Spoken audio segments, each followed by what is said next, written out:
Today we're going to be focusing on one particular aspect of the criminal trial process, pretrial hearings. The first time the defendant appears in front of the judge is called a first appearance. This court hearing is to ensure that the defendant knows what they're charged with and the rights that they have with respect to the case. After this first appearance, cases can have numerous pretrial hearings. During these hearings, challenges to the prosecutor's probable cause statement can be made, evidence is presented, and conditions for the trial are set.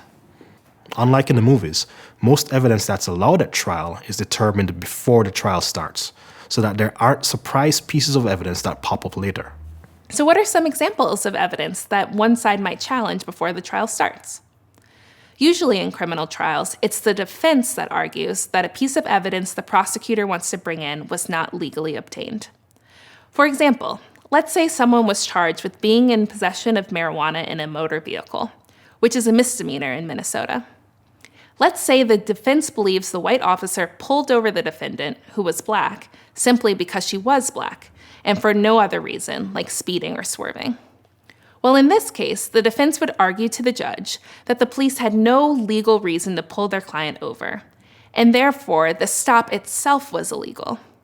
If the judge determines that the stop was in fact illegal, then any evidence gathered at the time of the stop, including the marijuana, is not allowed to be used against the defendant in court, since the police broke the rules while obtaining the evidence. If the judge sides with the defense, then that evidence is not allowed to be used at trial. Ultimately, the judge decides what evidence does and does not come in. Once all the challenges are complete, and if the two sides do not come to an agreement, the case proceeds to trial.